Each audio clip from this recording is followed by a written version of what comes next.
নমস্কার, people voice নিউজে আপনাদের সবাইকে স্বাগত। আমি অরূপ। সেই একই ঘটনার পুনরাবৃত্তি, সেই একই চিত্রনাট্য। আপনারা যদি প্রতিটা ভোটের পরে দেখেন, 2019-এর লোকসভা হোক, 2021-এর বিধানসভা হোক, শেষ পঞ্চায়েত ভোট হোক, বা আবারও 2024-এর লোকসভা, পশ্চিমবঙ্গে ভোটের পরই সেই সন্ত্রাস, এবং এই সন্ত্রাসের পর বিজেপির একটা সেন্ট্রাল টিম পাঠানো। 2024-এ লোকসভা ভোটের পরও বিজেপি ঘোষণা করেছে যে 4 সদস্যের একটা সেন্ট্রাল টিম তারা বাংলায় আসবে। রবিশঙ্কর প্রসাদ, বিপ্লব দেব সহ 4 জনের একটা টিম তারা কলকাতায় পাঠাবে এবং তারা সন্ত্রাস কবলিত এলাকায় ঘুরবে। আমার প্রশ্ন হচ্ছে, টিম তো আসে, তারপর কি? আমি পুরনো খাতার পাতাগুলো উল্টাতে দেখছিলাম যে ঠিক পঞ্চায়েত ভোটের পর সেই রবিশঙ্কর প্রসাদ কিন্তু আবার রবিশঙ্কর প্রসাদের নেতৃত্বেই একটি টিম এ রাজ্যে এসেছিল এবং তারা এখানে আসে, সন্ত্রাস কবলিত এলাকায় ঘোরে, রাজ্যপালের সঙ্গে দেখা করে, তারপরে তারা দিল্লিতে যায়, জেপি নাড্ডার সঙ্গে তারা একটা রিপোর্টও দেয়। কিন্তু অত কি, তারপর কি হলো এবং কি বলেছিলেন এবারও আপনারা মিলিয়ে নেবেন। ঠিক এই কথাগুলোই রবিশঙ্কর প্রসাদ বলবেন। গতবার পঞ্চায়েত ভোটের পর তিনি যেটা বলেছিলেন, মমতা বন্দ্যোপাধ্যায় ফেসবুকে কেন কমেন্ট করছেন, উনি যে পঞ্চায়েত ভোটে এভাবে জয় পেয়েছেন উনি কেন পাবলিকলি বলছেন না? আপনি কি নিজেই লজ্জিত? তো ব্যালট বক্সে লুট হয়েছে, 45 জনকে হত্যা করা হয়েছে, তারপর এই জয় কি আপনি লজ্জিত? তারপরে উনি যেটা বলেছিলেন সেখানে হচ্ছে পুলিশ বা প্রশাসন একতরফাভাবে কাজ করছে, তারা সাধারণ মানুষের কথা শুনছে না এবং এর বিচার চাইতে তারা রাজ্যপালের কাছে গেছিল, কারণ রাজ্যপাল হচ্ছে রাজ্যের সাংবিধানিক প্রধান। সেখানে গিয়ে তারা দাবি করেছিল যে রাজ্যপাল যেন হস্তক্ষেপ করেন এবং তারপর তারা সোজা দিল্লি উড়ে যান। দিল্লি উড়ে গিয়ে জেপি নাড্ডার কাছে তারা এই রিপোর্ট দেন এবং দিল্লি পার্টি অফিস থেকে আবার সেইগুলোই আবার আরেকবার করে প্রেস কনফারেন্স করেন। তাও তারপরে পরিস্থিতি কি কিছু পাল্টালো? আবার তো সেই 2024-এর বিধানসভা, আবারও সেই সন্ত্রাস, আবারও সেই ঘর ছাড়া, আবারও সেই অনেকের রেশন বন্ধ হয়ে যাওয়া, জলের কল বন্ধ হয়ে যাওয়া, পরে পাইপলাইন কেটে দেওয়া, সে তো চলছেই। কিন্তু আমার বিজেপি নেতৃত্বের কাছে আর কি খুব স্পেসিফিক কিছু প্রশ্ন আছে। সেই প্রশ্নগুলো হচ্ছে যে আপনারা তো যাচ্ছেন, গিয়ে একটা করে রিপোর্ট করছেন, তো রিপোর্টের পর কি হচ্ছে? সব থেকে বড় কথা হচ্ছে রিপোর্টের পর আপনারা যারা কর্মী আছে তাদের পাশে কিভাবে দাঁড়াচ্ছেন? তাদের পাশে হয়তো কিছু সময় আর্থিক সাহায্য আসছে, দ্যাটস মাচ, কিন্তু আপনারা শুধুমাত্র রিপোর্ট দিচ্ছেন। যেমন বিজেপি সভাপতিকে একইভাবে সেই রিপোর্ট পাঠানো হচ্ছে অনেক সময় স্বরাষ্ট্র দপ্তরেও, কিন্তু স্বরাষ্ট্র দপ্তর কি ভূমিকা পালন করেছে আজ পর্যন্ত? ওই বড়জোর একটা টিম পাঠানো, তারপর এখনো পর্যন্ত কি আমরা দেখেছি কোনো আর কি পুলিশ বা প্রশাসনের কারোর বিরুদ্ধে এক্সাম্পলারি পানিশমেন্ট নিতে, বা ডিজিকে কড়া ভাষায় তো চিঠি আসছেই বা তাদের ডেকে পাঠাতে? তো এটা কেন করা হয়? এটা তো করা হচ্ছে একটা চাপ সৃষ্টি করার জন্য, বা বিজেপি লিডারশিপ হয়তো ভাবছে যে এটা যদি করা হয় তাহলে তৃণমূল কংগ্রেস বা অ্যাডমিনিস্ট্রেশনের ওপর একটা চাপ থাকবে। কিন্তু বারবার করে যে ঘটনাগুলো দেখা যাচ্ছে যে একই ঘটনার পুনরাবৃত্তিতে যে তৃণমূল কংগ্রেস বা মমতা বন্দ্যোপাধ্যায় এর মধ্যে কোনো চাপ অনুভূতই করছেন না, বরঞ্চ এই জিনিসটা তারা পলিটিক্যালি ঘুরিয়ে দিচ্ছেন। যেমনভাবে দুর্নীতির প্রশ্নটা ওরা পলিটিক্যালি ঘুরিয়ে দিয়েছিলেন, এই একই জায়গায় এই প্রশ্নটাও তারা পুরোটাই পলিটিক্যালি ঘুরিয়ে দেবেন। আবারও বলবেন যে বিজেপি নিজের শাসিত রাজ্যে যায় না, এখানে তারা হারার পর এই কথাটা বলবে হারটা সহ্য হয়নি, তাই জন্য তারা দল পাঠাচ্ছে। তো যে পরিবারগুলো আজকে বাড়ি ছেড়ে এসে বিভিন্ন শিবিরে আশ্রয় নিয়েছেন, তাদের কাছে বিজেপি নেতারা কি তুলে ধরছেন? তারা গ্রামে গিয়ে আবার দলের পতাকাটা কেন আঁকড়ে ধরবেন?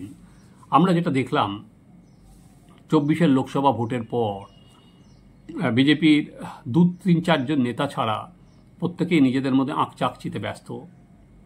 নেতারা কার ওপর দায় চাপাবেন সেটাই তাদের মুখ্য কাজ হয়ে দাঁড়ায়। সরাসরি এই হারের জন্য ওর দিকে আঙুল তুলছেন। কে টিকিট ডিস্ট্রিবিউশন করেছেন তার জায়গায় তিনি দাঁড়ালেন, দিলীপ ঘোষ তো বলছেন যে তিনি নাকি জিতেই যেতেন। ফলে সরাসরি কেন্দ্রীয় নেতৃত্ব, রাজ্য নেতৃত্ব, সংগঠন, নাম না করে শুভেন্দু অধিকারী, কেউ কারোর প্রতি উনি বাকি রাখেননি। এখন অবশ্য ঢোক গিলেছেন, চুপচাপ আছেন।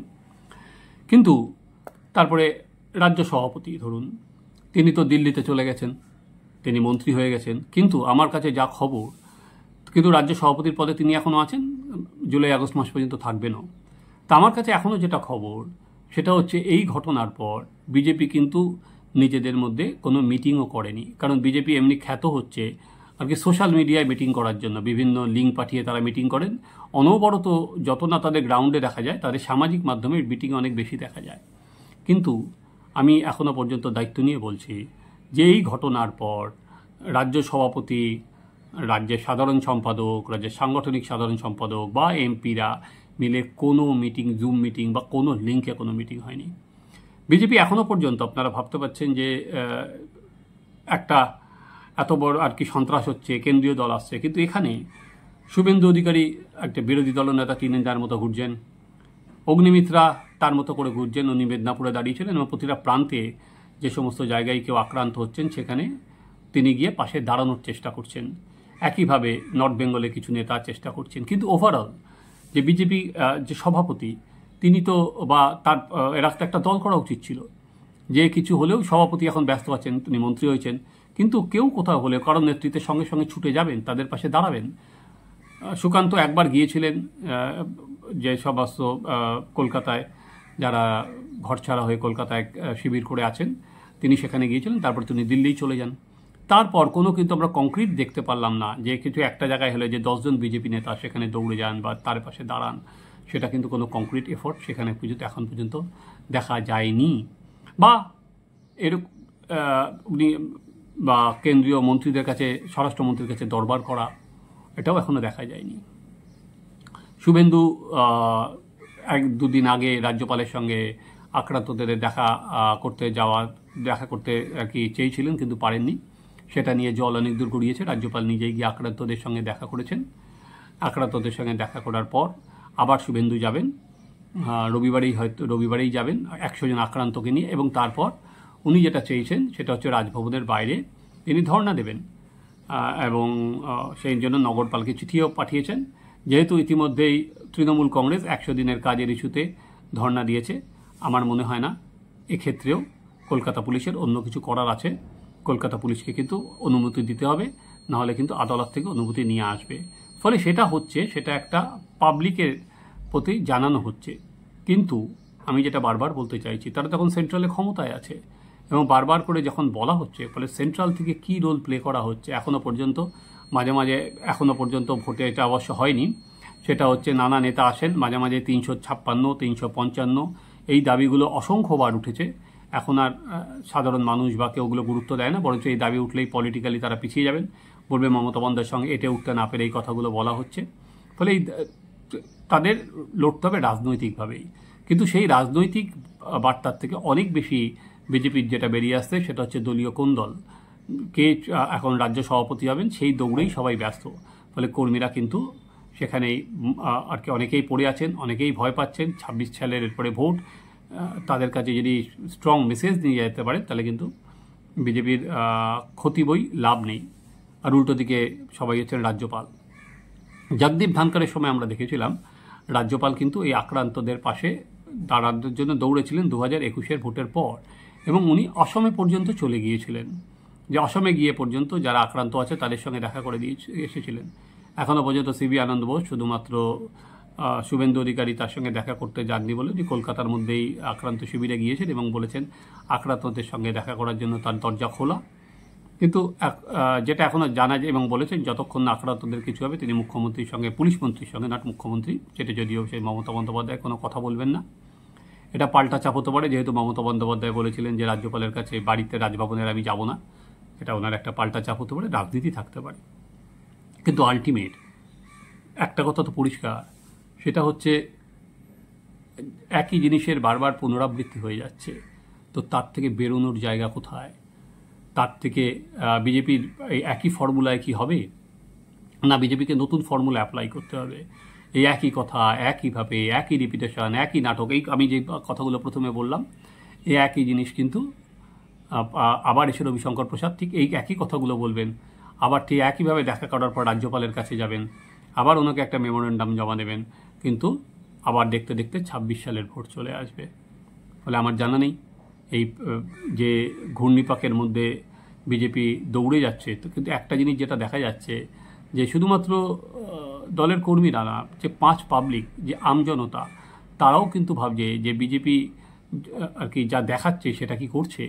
যেমন দুর্নীতির প্রশ্নে বারবার করে বিজেপি বলে, যেমন নরেন্দ্র মোদী আবার বলে গেলেন যে দুর্নীতিবাজদের কাউকে ছাড়া হবে না। দেখা দুর্নীতিবাজদের কাউকে ছাড়া হয় না, এটা কতটা রাজনৈতিক প্রচার এবং সেটা কতটা আর কি কাজে করা হয়। কারণ সব জায়গায় তো দুর্নীতির প্রশ্নে সমানভাবে সিবিআই বা ইডি চলছে না। যেরকম অসমের মুখ্যমন্ত্রী, ঝাড়খণ্ডের, যেমন দিল্লিতে মুখ্যমন্ত্রীদের এখানে গেছেন, এখানে এখনও পর্যন্ত মাথা পর্যন্ত যাননি। এবং আর একটা বিষয় যেটা উল্লেখযোগ্য, যেটা বিজেপির কর্মীদের মুখেও যাচ্ছে, অনেকের কাছেই সেই প্রশ্নটা উঠছে, সেটা হচ্ছে 2021-এর বিধানসভা ভোটের পর এই যে সন্ত্রাস নিয়ে কিন্তু সিবিআই তদন্ত হয়েছিল, সেই সিবিআই তদন্ত কিন্তু এখনও চলছে। কিছু নেতাকে গ্রেপ্তার করা হয়েছে জেলায় জেলায়, সেটা খুবই তৃণমূল স্তরের নেতা, কিন্তু অনেকই জায়গায় গিয়ে বড় আর কি মুখ, যারা মূল মাথা, তাদের কিন্তু গ্রেপ্তার করা হয়নি। এবং সিবিআই যেটা বলেছে সেটা হচ্ছে, ভাবা যায় সিবিআই বলছে যে এই সন্ত্রাসের যে সমস্ত মামলা তারা বাইরে নিয়ে যেতে চাইছে, কারণ যে যারা সাক্ষী তাদের উপর ভয় দেখানো হচ্ছে, পুলিশ তাদের সাহায্য করছে না। ফলে সিবিআইকেই যদি ভয়ে জন্য মামলা সরাতে হয়, সেই ক্ষেত্রে দাঁড়িয়ে বিজেপির যারা কর্মী তারা কিভাবে লড়বে। ফলে একটা সিবিআই বলছে মামলা সরিয়ে নিয়ে অন্য রাজ্যে চলে যাব, এখানে কেউ কথা বলতে পারছে না, তাহলে বিজেপির কর্মীরা এবার আদালতের এতে এফআইআর হচ্ছে, তারপরে এফআইআর বলেছে আপলোড করতে হবে, কিন্তু তারপর ব্যবস্থা তো পুলিশে দিতে হবে।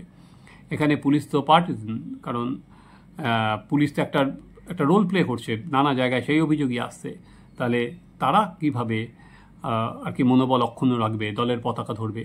ফলে একই জিনিস, একই পুনরাবৃত্তি। আমি জানি না এর থেকে বিজেপি কি একটা সারা দেশ জুড়ে হয়তো একটা প্রচার হতে পারে, কিন্তু তার বাইরে কিছুই না। কিন্তু তার বাইরে তাদের কর্মীদের পাশে থেকে যে মেসেজটা দেওয়ার, অ্যাডমিনিস্ট্রেটিভগতভাবে যে মেসেজটা দেওয়ার, দিল্লি থেকে যে প্রকৃত চাপ সৃষ্টি করার, সেটা এখনও পর্যন্ত দেখা যায়নি। দেখা যাক এবার আবার 4 সদস্যের টিম আসবেন, তারপর বল কোন থেকে গড়ায়। আপনারা দেখতে থাকুন, আমাদের চ্যানেল সাবস্ক্রাইব করুন, আপনাদের মতামত জানান।